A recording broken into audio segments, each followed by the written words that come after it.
आप सबको नवरात्रि की बहुत बहुत बधाई हो।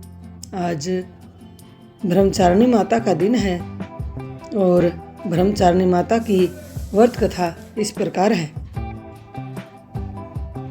माँ दुर्गा की नवशक्ति का दूसरा स्वरूप ब्रह्मचारिणी का है। यहाँ ब्रह्मा का अर्थ तपस्या से है। माँ दुर्गा का यह स्वरूप भक्तों और सिद्धों को अनंत फल देने वाला है। इनकी उपासना से तप, त्याग, वैराग्य, सदाचार और स्वयं की वृद्धि होती है। ब्रह्मचारिणी का अर्थ तप की चारिणी यानी कि तप का आचरण करने वाली देविका है। यह रूप पूर्ण ज्योतिमय और अत्यंत भव्य है। इस देवी के दाएं हाथ में जप की माला है और बाएं हाथ में यह कमंडल धारण किए हुए है। पूर्व जन्म में इस देवी ने हिमालय के घर पुत्री के रूप में जन्म लिया था और नारद जी के उपदेश से भगवान शंकर को पति रूप में प्राप्त करने के लिए घोर तपस्या भी की थी। इस कठिन तपस्या के कारण इन्हें तपचारिणी अर्थात ब्रह्मचारिणी के नाम से अभिहित किया गया। 1000 वर्ष तक इन्होंने केवल फल फूल खाकर ही बिताए और 100 वर्षों तक केवल जमीन पर रहकर साग पर ही निर्वाह किया। कुछ दिनों तक कठिन उपवास रखे और खुले आकाश के नीचे वर्षा और धूप के घोर कष्ट भी सहे। 3000 वर्षों तक टूटे विलव पत्थर खाए और भगवान शंकर की आराधना करती रही। इसके बाद तो उन्होंने सूखे बिलव पत्थर खाना भी छोड़ दिए। कई हजार वर्षों तक निर्जल और निराहार रहकर तपस्या करती रही।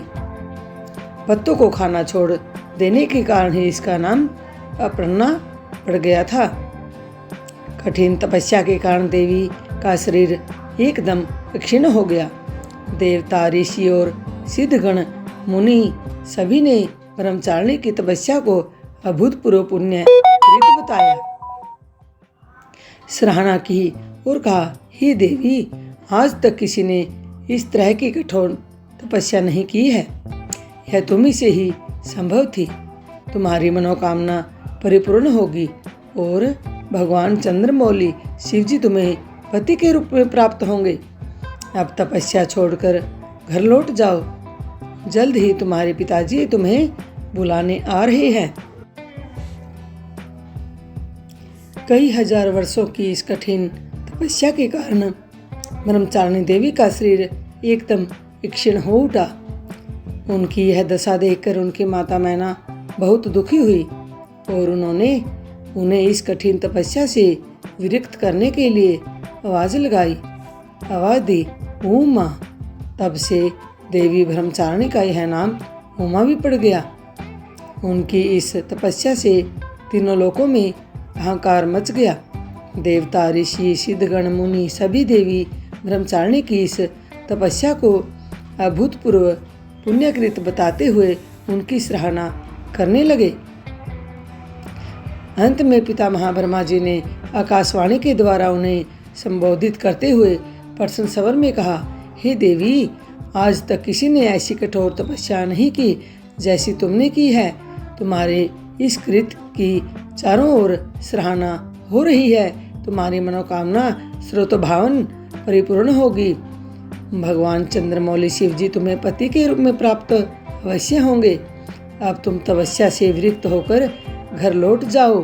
शीघ्र ही तुम्हारे पिताजी तुम्हें बुलाने आ रहे हैं। इसके बाद माता घर लौट आई और कुछ दिनों बाद ब्रह्मा के लेख के अनुसार उनका विवाह महादेव शिव जी के साथ हो गया।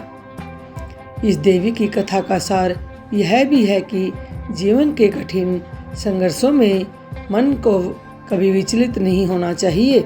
माता ब्रह्मचारिणी देवी की कृपा से सर्वसिद्धि प्राप्त होती है। दुर्गा पूजा के दूसरे दिन माता ब्रह्मचारिणी देवी के इस स्वरूप की उपासना की जाती है। माता ब्रह्मचारिणी के व्रत की कथा जो कोई सुनता है और जो पढ़ता है उसकी सारी मनोकामनाएं पूर्ण होती है।